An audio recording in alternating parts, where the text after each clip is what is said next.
I encouraged Menominee to join up as a member tribe of the Intertribal Buffalo Council, and they did.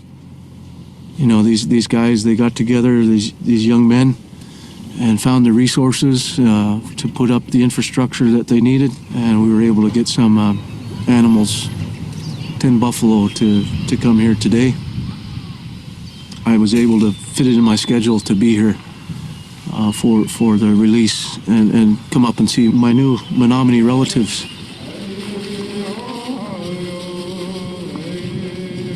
We're here to witness the rebirth of a relationship with a relative of ours, the Muskutia Pashaki, in our language, the Buffalo in English, that we've had for thousands of years, and we're welcoming them back here to our land and welcome them home.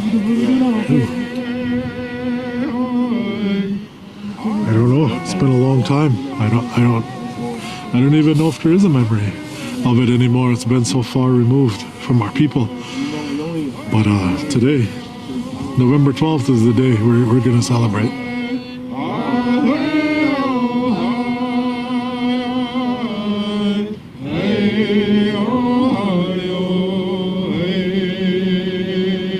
So I just want to say that I'm grateful for the brothers and the people that got to come here and help and support and be able to help make this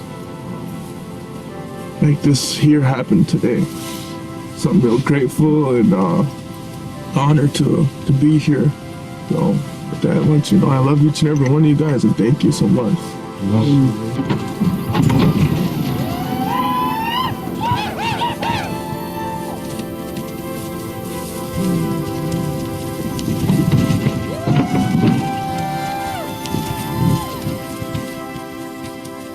I cried. It was as emotional today for me as it was when we Shoshone received our first animals. Like when that first hoof hits the ground and you can see that footprint, it's like you finally realize that they're home and they won't ever leave again. And so it's like that. It was like that today. I shed a few tears. It was very emotional. I know exactly how they feel, and to know that their future is this changes their future and the direction that they can go, and they're just gonna get better.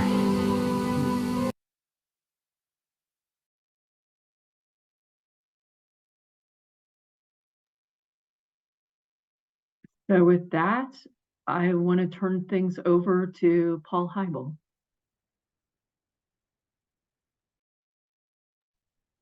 Good morning. I would say that from the West Coast. Good afternoon, those of you that are on other time zones. I'm on the West Coast. I'm the Executive Director at Peace Development Fund, and thank you all for joining us today. It's a real honor to be able to present this webinar this morning and to have you all join us from all walks of life here. We're sharing some experience. We're sharing some of our relationships that have developed over the years. Peace Development Fund and Indigenous communities, Indigenous people, Native people from across the Western Hemisphere for sure, and through some of our other work across the world. I myself have been, I'm clearly not a Native person, and so I want to first off express that we have a board member, Earl Tooley, member of the Dene Nation. He's Dene, and he was unable to be here. He would obviously be the better spokesperson for Peace Development Fund than myself in terms of the strategy and the work that we've been doing. But unable to make it. I'm the backup. I'm the fill-in, and I was the primary manager for a recent series of grant making that we were able to accomplish. That was instigated by a anonymous donor family who gifted some farmland in the Midwest and to PDF that had been in the family a long time. Was an emotional moment for them to gift that, and we were basically instructed to sell it to the long-term tenant farmers, renters, farmers who a farm family had been using that land, renting that land for years. They wanted them to be able to hold it. It was, out in the middle of nowhere, so to speak, relative to any local native community recognized anyway. So that land was sold and the proceeds were directed to be used for land back in a very broad, we want it to go to land back. We want that money to do that. And this community, this family had not really any connection to the organizing world, the native world. So they entrusted us with that awesome responsibility. We took it on, and it took 3 or 4 years, several years to get all the money out the door. We finished up earlier this month, and that allowed us to support a number of entities around North America, one being in Canada, one being in Alaska, the rest being in the US and in the lower 48. We developed a strategy which is not just PDFs, but mirrors what a lot of the organizers out in the native world are saying is, it's not just here's $1, get it, get $1 worth of land, go buy 10 acres. It's much more. We learned and discovered and were able to navigate a much more, like anything, it's not a straight line through life, and navigated a trajectory that allowed us to support various aspects. Some of it direct, yes, we were able to support some land purchase. We were also able to mostly support the spectrum, which is, land back is a movement about culture, it's about language, it's about ceremony, it's about education, it's about natural world, it's about organizing. It's all of those aspects come into land back. It's a multi-layered strategy to restore both physically and emotionally, psychologically, culturally native communities. And so we ended up engaging in a multi-layered strategy that had us fund some straight up organizing. Some more groups that had come through our system were the first the community's got to get themselves lined up, so to speak, so that they could approach the idea of how to get their land back. And then we funded some projects that allowed folks to retain land that they had that was under threat because it was under, quote unquote, underutilized. And we were able to fund some business development strategies that help folks, strengthen the capacity in their community as in an economic development sense, so forth. And several schools that were able to expand their programs, which allowed them to be more culturally experienced, expand their footprint in their own communities, et cetera. So that strategy went out, and across the country, we moved about $410,000 to do that in about 12 grants. The biggest ones were 100,000, the small ones were 10,000.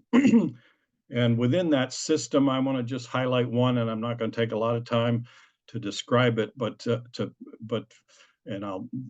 Guy is a much better spokesperson for all this than myself. But one of the projects we funded was here in the Bay Area, the Intertribal Friendship House, which is the sort of the home base for the Bay Area tribal community. It's a relocation neighborhood, so there's folks from all over the world, really, native folks, indigenous people that gather there, and out of there has grown a number of movement activities like the takeover at Alcatraz and so on, the longest walk. So it's a cultural and educational and organizing hub out of which have sprung a number of activities, one of which is very robust here in Bay Area that we did not fund, that folks said money's not our issue. It's the Seguro-Ote Land Trust, which is bringing land back to the Ohlone, East Bay Ohlone community. And they've been able to get back, that most recently Berkeley agreed that they could have back a big parking lot under which is an ancient shell mound that's been a 20-year fight or something. So, that's an organizing piece that grew out of the Intertribal Friendship House. Another one that we just got news as we were packaging up for this report was the Chickaloon Village in Alaska, traditional village, which is a sovereign native village in South Central Alaska. They have 25,000 acres of land, which is under the, without going into the complexity, the corporate structure of the village as opposed to the traditional structure. And there were a lot of people who were saying, we just need to sell that. It's no good for nothing. It's across the river. We can't get there. Let's just parcel it out and all of us get our piece and take our money and go home. And they put up a project, which was our money was to set up, do 2 years worth of R&D to figure out if they could become a what would you call a clean power provider to the Alaska power grid through wind and solar. They did all the initial surveys and studies, and lo and behold, 2 weeks ago, they got awarded a $7.7 million grant from a federal agency to build that first phase out and go with it, which allows them to justify holding those 25,000 acres in the village argument instead of having them privatized. So our goal was to leverage that 410,000 for maximum effect beyond the actual dollar amount. The Chickaloon Village piece obviously did that. There was another one with the Tonka Fund in the Northern Plains that similarly, through a convoluted circuit, is setting up a demonstration or a Buffalo Restoration Institute where they'll train young native ranchers who then can go out and get back and through other programs, again, complicated, but enable more and more native ranchers, native Buffalo ranchers to justify owning and holding land. So those were leverage pieces that we're working on, and some of them are just the straight up organizing to get there. So that's kind of the trajectory we went through, and we hope to have it ready by this date. But those of you who've signed up will have a link to eventually later in the month a short report summarizing that has been put together by I'll shout her name is Lakota Holder, who's a native staff person with Peace Development Fund who did a lot of the background legwork on that report. So we'll have that for you. And I want to say just briefly that I met Guy years ago at the UN. We've done a lot of work at the UN level, the Permanent Forum, and Guy has brought some of the most awesome young people delegations to the Permanent Forum over the years. And it's been a real honor to work with him and to become his friend and know him. And you saw that clip. Every time I see that clip, it's emotional when those buffalo jump out, and you can feel what this is all about. That's the beauty of it. And we were able to fund some of that work for Guy through this cycle as well. So with that, Laura, if there's anything else you want to say, but otherwise I'll hand it off to Guy, and I'm going to say Anahkwet. You're a Menominee name, Menominee Nation member, and longtime organizer, cultural restorationist, youth development leader, et cetera, et cetera, et cetera. Guy's awesome, Anahkwet, and I'll hand it off to you, or Laura, if you need to say something on the transition. Thank you.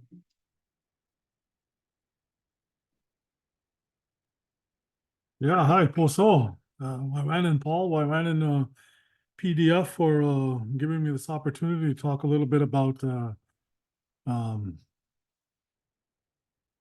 you hear me? Yeah, okay. I don't know. You're good. Okay, so just gonna talk a little bit about kind of some of the work that I've been doing. Land back is a big topic. There's lots of ideas and thoughts that are still developing as we kind of figure out what land back means to tribes, and sometimes that can be a little bit different amongst tribes. But first, I just wanted to introduce myself in our sacred Menominee language. I am a tribal member here on the Menominee Indian Reservation in Wisconsin, and I just want to speak our beautiful language before I get started.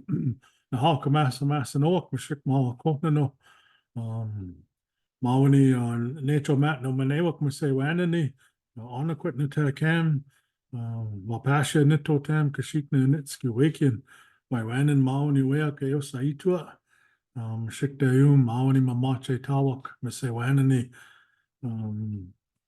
So I just introduced to my name. My English name is Guy Reiter. My real name is Anahkwet, and I'm located here on the Menominee Indian Reservation in Wisconsin.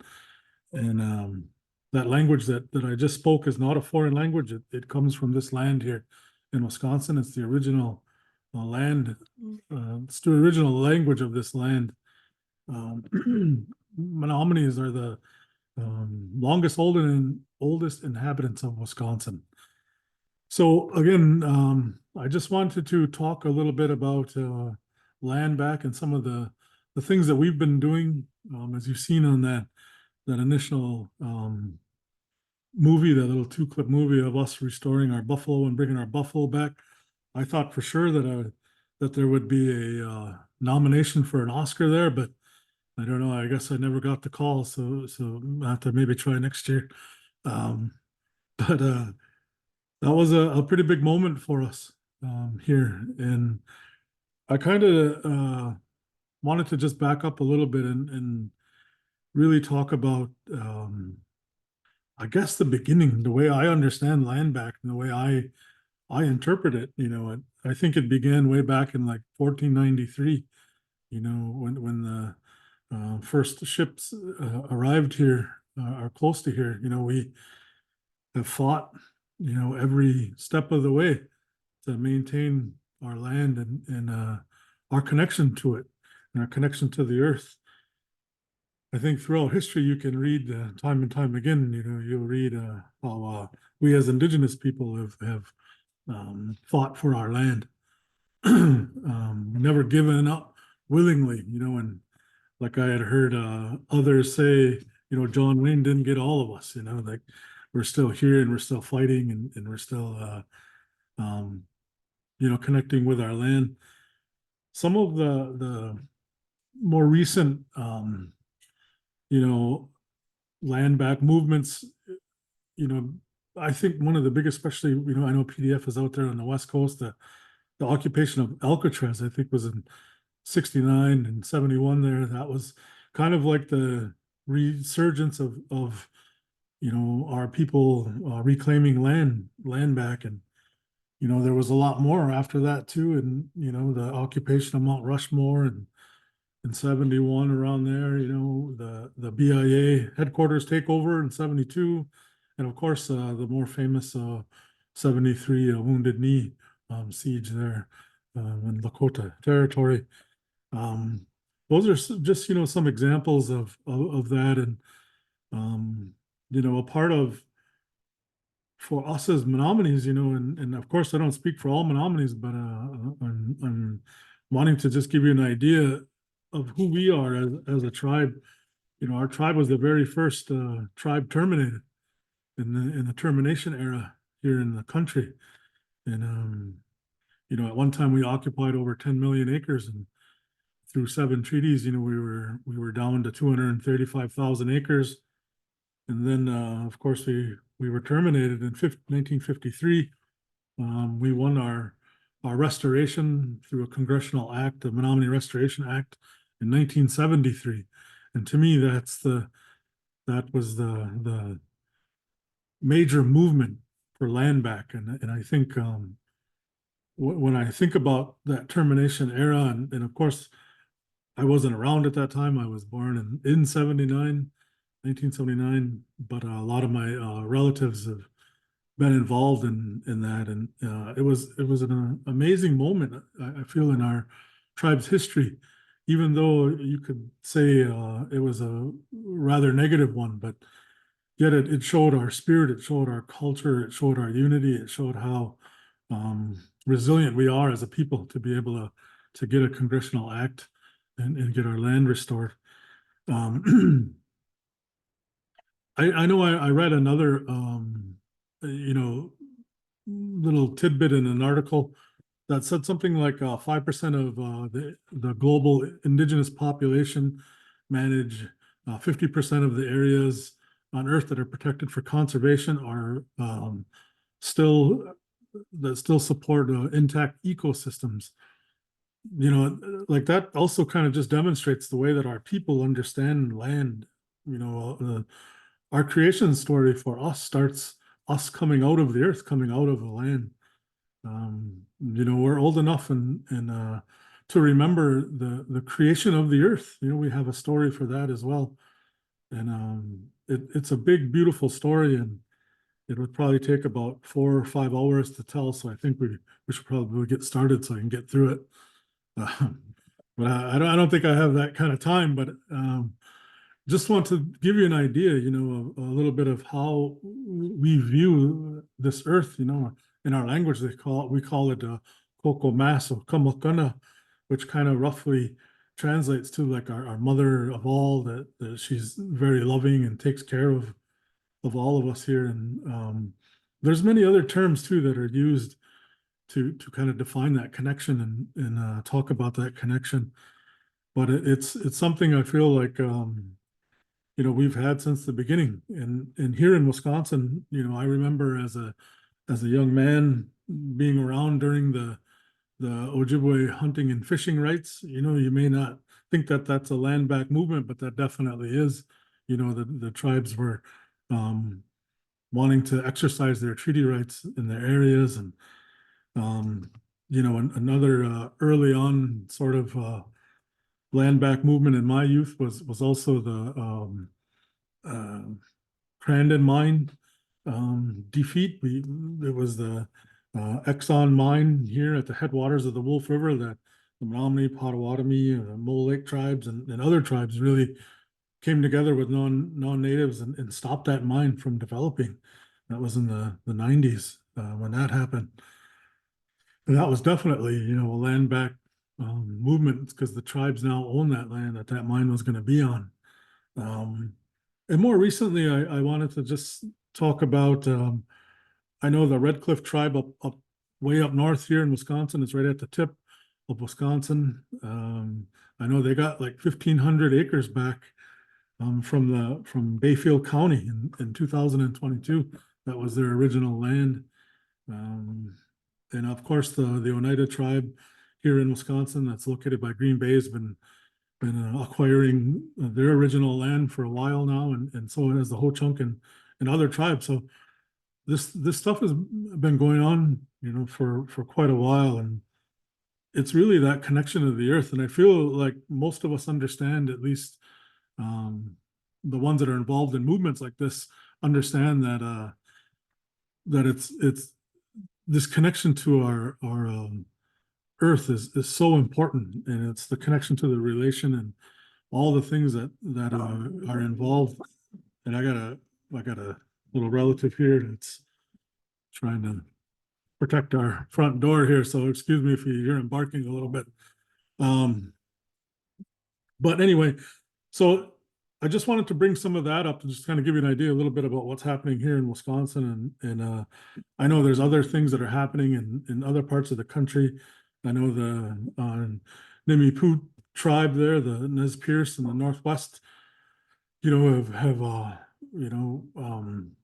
got some land back for salmon and really restored the fish back in the rivers there. And there's just amazing things that are happening all around the country right now in regards to land back and our people really taking the rightful place of taking care of the land that we've been taking care of for thousands and thousands of years.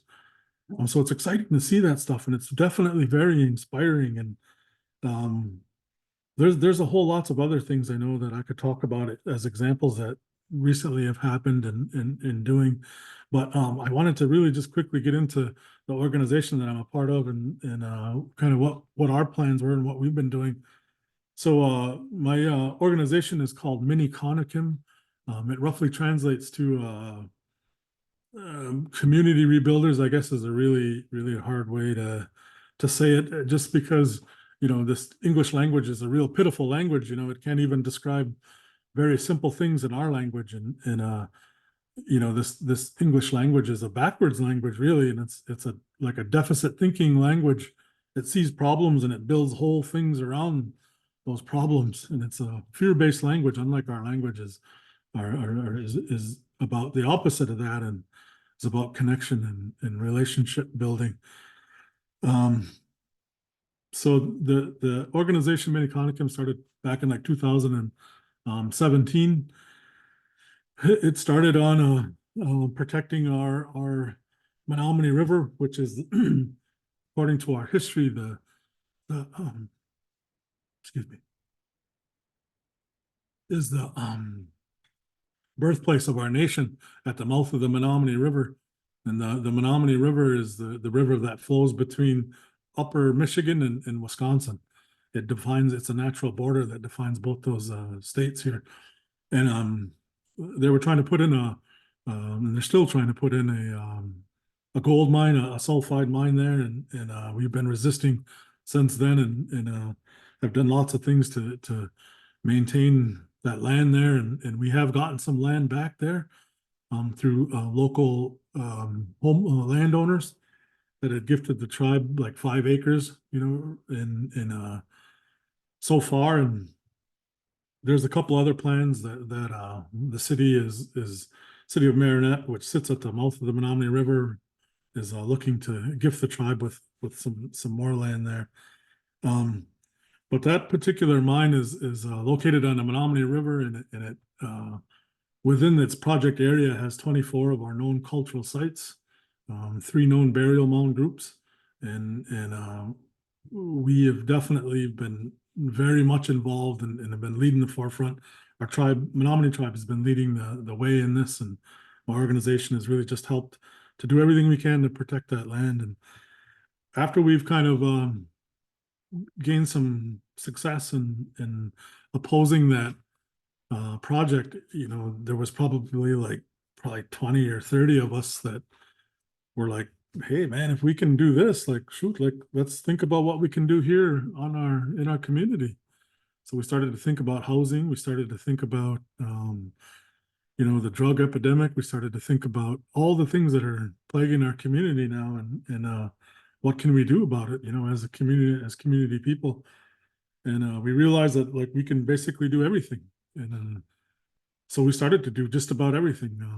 And one of the things that we initially wanted to do is we had noticed there was a farm located here on our reservation that was like 80 acres, and it was been vacant for like 66 years, I think, not 66, but 6 years. And we were like, shoot, well, let's talk to the tribe and see if they'll let us lease that, and let's grow some food, and let's do what we can do. And so that's exactly what we did, and the tribe was pretty unanimous about giving us the lease. And when we got that lease, I know the first thing we did there was we held a sunrise ceremony, and we feasted that land there, and wanted to make sure that the land understood that we're here to work with it and be a part of it. And we're going to try to heal it from all the farming activities that happened before us, with all the chemicals and things that they use. And the other thing we did is we wanted to call a bunch of our folks to this land. And what you may or may not know about us as Menominees is, they used to call us dreamers at one time, and there were people within our community that were gifted with this ability to dream. And you would, if you had a problem, let's say, and you needed someone to solve it, or you couldn't figure out quite how to solve it, you would offer some tobacco to these people. And in our language, they call them tepapiu, and it kind of just roughly translates to those ones that can see it coming. So they would go there, you would go there, and you would give them the tobacco, you tell them your problem, and they'd say, well, come back in a couple of days, and they'll dream it, and sure enough, you come back and they would have a dream, and they would tell you about it, and it would give you the answer that you're looking for. So, through our time and through being terminated and all the forced relocation and everything that happened to us as a people, we quit believing in those dreams, and we weren't dreaming as much. So we wanted to call all the dreamers to this land that we just got.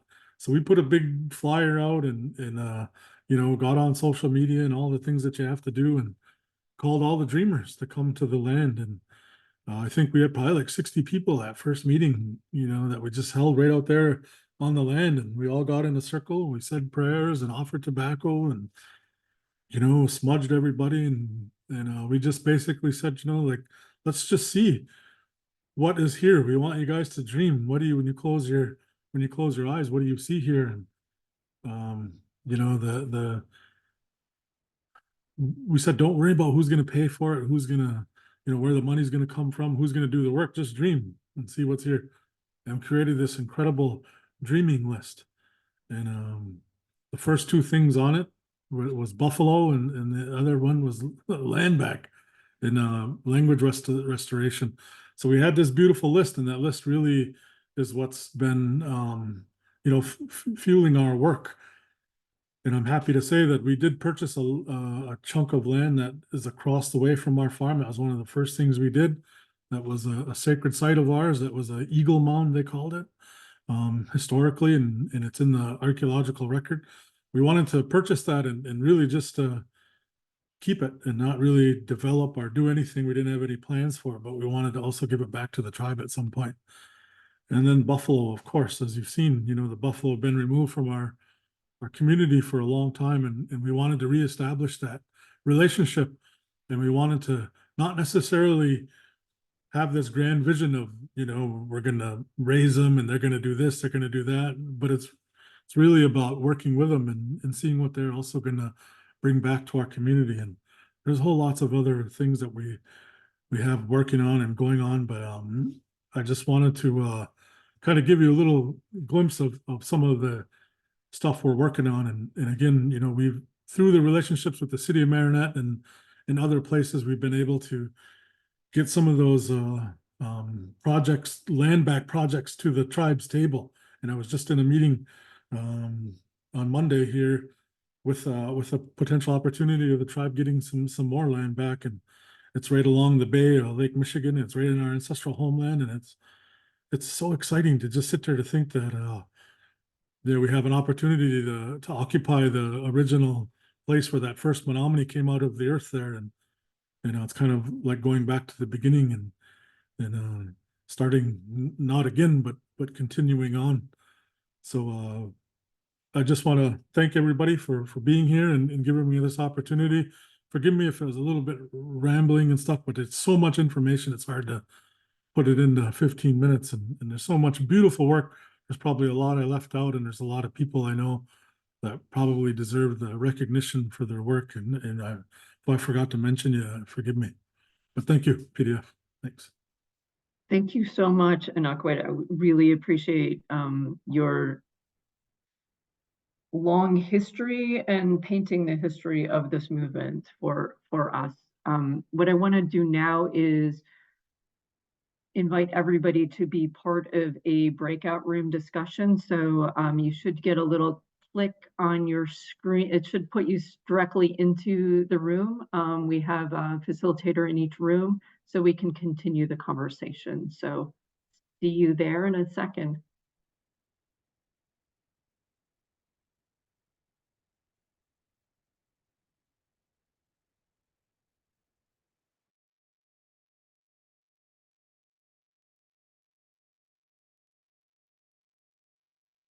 I was a little late, sorry. I don't think I got assigned to a room.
Hi, Alexis. Hi, Lakota.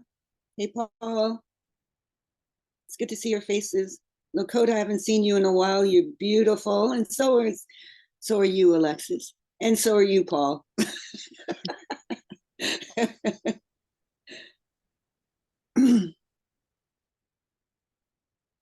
Welcome back, everybody. I know the time was too short. People were cut off mid-sentence. I want to encourage everybody to put things in the chat if you want to share from your conversation. And then I'm just going to take from the audience. A few people shared their actions. So what do you want to do as a result?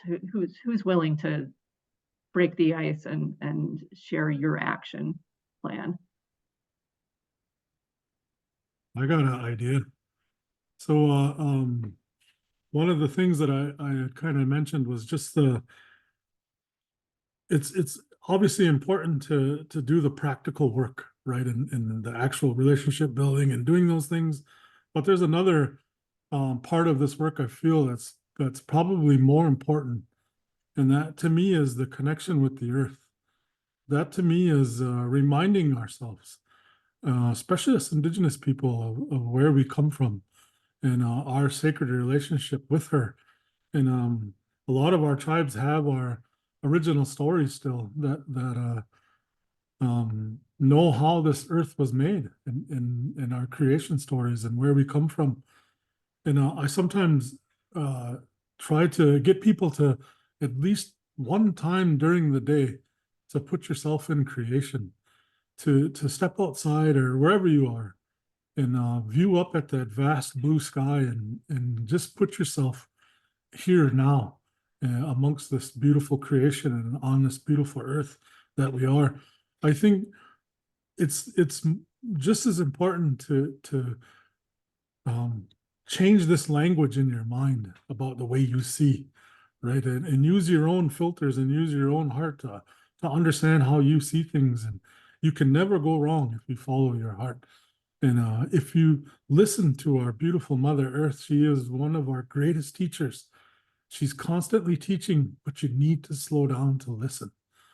And I feel like if we're able to do that, I feel like if we're able to have that sort of approach, everybody on this call will be on the same page, whether we're working on the same thing or not, as long as our foundation is built upon the love for the earth.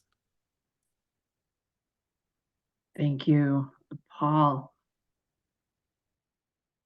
Thank you. Just quick pieces. I didn't prime Guy for this, but Guy mentioned Nimipu as organizing and doing that work with the Nez Perce, getting back access to the river and so forth. That was one of our early grants, which we made, which was an organizing grant, not framed as a land back application at the time, but which went on that trajectory that I described earlier to where they're now doing larger pieces. And so thank you, Guy, for mentioning them.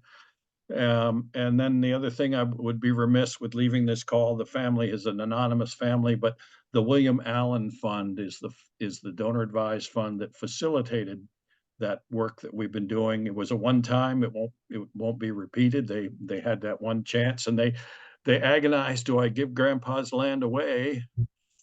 Ouch, Grandpa, forgive me, but they had this idea in mind and allowed us to do the work we did. So the William Allen Fund gets a lot of credit, gets all the support, all the props for having set PDF in motion with this learning curve and this opportunity. So thank you.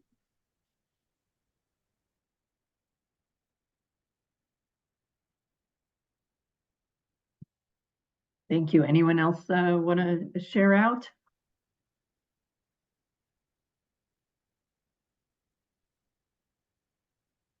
I would just like to quickly acknowledge my parents. They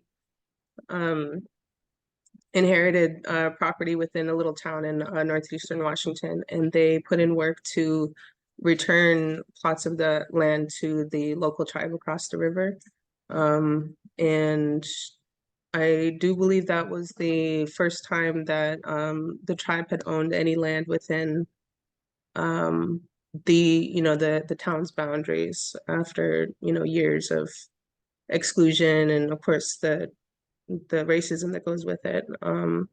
So, and this was, I would say, probably like 10 years ago. So they were my first example of land back and putting in the work to make that happen. And, getting the family to agree with it. Like, I mean, of course, it wasn't too much of a struggle because they're all very generous and civil people, I guess. But we are very proud to have that example set for myself and my children. Thank you, Lakota. So I'm being mindful of time. I heard some great ideas in the breakout room I was in, from people using their communication skills to another person who works for a community foundation and thinking about what more they can do through their community foundation. So there's such a range, and what I really loved that Anahkwet shared was we can do everything.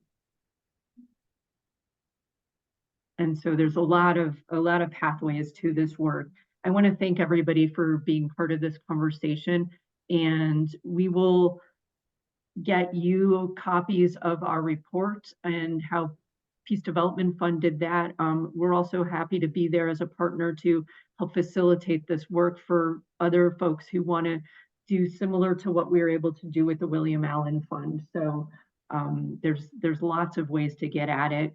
We want to invite everybody to our upcoming event, but before I do that, I just want to really thank Anahkwet for being here with us today and sharing his story and the story of his organization and the work that they've been doing, and seeing how that has grown over the years. And I like that you talked about dreaming and continuing to dream bigger and bigger, because we are the architects of our future.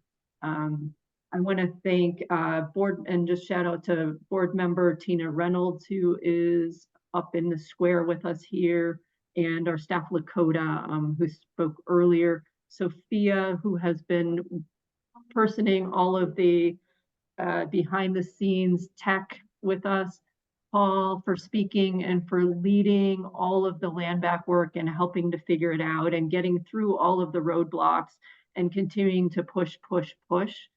And one of our newest staff members, Jessa McCormick, who has joined us as well, who is our grants manager and helps to get money to a lot of these organizations. So thank you to the team. Our next conversation will be on May 15th. And the focus is going to be about climate investor activism. So there's been a lot of work that's been happening with shareholders, really holding companies accountable and using their leverage to make progress on the climate crisis. So I hope that you'll be able to join us. And thank you all for being here today. Keep up the great work. Keep pushing, keep organizing, using whatever leverage you have, whether it's your dollars, your voice, your pen. It all makes a difference. So have a great Wednesday. Spring is here. And we'll see you all soon. Thank you, Laura. Thank you all. Thank you for joining. Have a good day. You too. Mm-hmm.